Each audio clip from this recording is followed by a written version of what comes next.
চট্টগ্রাম বন্দরে বিভিন্ন শেড এবং ইয়ার্ডে বিপজ্জনক পণ্যবাহী ৩৭১টি কন্টেনার রয়েছে। এর মধ্যে ৩২৮টি কন্টেনার পণ্য কিছুটা নিলামযোগ্য হলো, বাকি ৪৩টি পণ্য বোঝাই কন্টেনার এবং কেমিক্যাল পুরোপুরি ধ্বংস করতে হবে। এইসব কন্টেনার এতটাই জরাজীর্ণ হয়ে পড়েছে, ফলে আগুন এবং বিস্ফোরণের ঝুঁকি বাড়িয়ে তুলছে। কিন্তু এইসব পণ্য বোঝাই কন্টেনার ইয়ার্ড থেকে সরিয়ে নিতে প্রতি মাসে রুটিন করে চট্টগ্রাম কাস্টম হাউসকে চিঠি দিয়েও কোনো প্রতিকার পাচ্ছে না বন্দর কর্তৃপক্ষ। এসব পণ্য নিলামে বিক্রি করতে কয়েক বছর আগেই কাস্টম হাউসের কাছে হস্তান্তর করা হয়েছিল।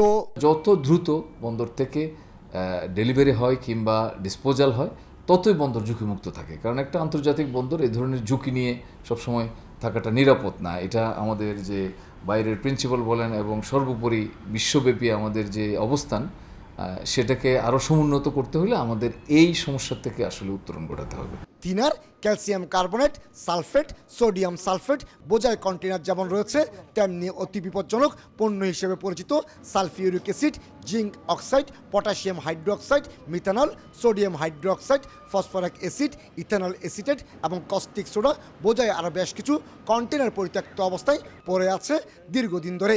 এই অবস্থায় ডেঞ্জারাস গুডস ধ্বংসের জন্য 4 বছর ধরে চিঠি চালাচালির পর সীতাকুণ্ডের জঙ্গল সলিমপুরে 10 একর জায়গা বরাদ্দ পাওয়ার আশা করছে চট্টগ্রাম কাস্টম হাউস।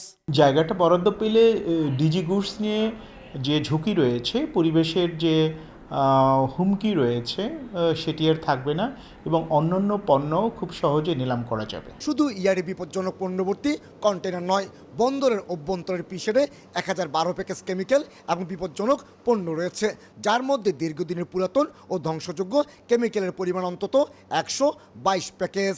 শিল্পের কাঁচামাল হিসাবে আমদানি করা বিভিন্ন কেমিক্যাল এবং দাহ্য বস্তু জাহাজ থেকে নামানো 24 ঘন্টার মধ্যে ডেলিভারি নেওয়ার যে বিধান বন্দর কর্তৃপক্ষ চালু করেছে, সাম্প্রতিক সময়ে তা অনেকটা সফল।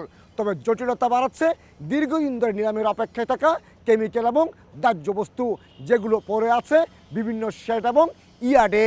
মূলত শিল্পের কাঁচামাল হিসেবে এসব পণ্য আমদানি হলো, পরবর্তীতে ল্যাব টেস্ট সহ নানামুখী জটিলতায় খালাস প্রক্রিয়া আটকে যায়। একই সঙ্গে মামলা সংক্রান্ত দীর্ঘসূত্রিতায় নিলামও বিক্রি করা যায়নি বিদেশ থেকে আমদানিকৃত এসব পণ্য। মামলার জটিলতা, রাসায়নিক পরীক্ষার এখানে সিস্টেমের কারণে জটিলতা, নির্দিষ্ট সময় পরীক্ষা করতে পারে না এই পরীক্ষাগারে, ওইটা এখন বাইরে পরীক্ষাগারে প্রেরণ করতে গেলে দেখা যায় বিভিন্ন সমস্যা আমদানিকারকের সাথে। পর্যালোচনাকারী যে দল, নিরপেক্ষ দলের গাফিলতিটাই আমার মনে হয় সবচেয়ে ইম্পর্টেন্ট। কিছু অ্যাডমিনিস্ট্রেটিভ জটিলতা ছিল, সেই জটিলতা এখন নিরসন হয়েছে। বিভাগীয় কমিশনার কার্যালয় থেকে জেলা প্রশাসনকে নির্দেশনা দেওয়া হয়েছে।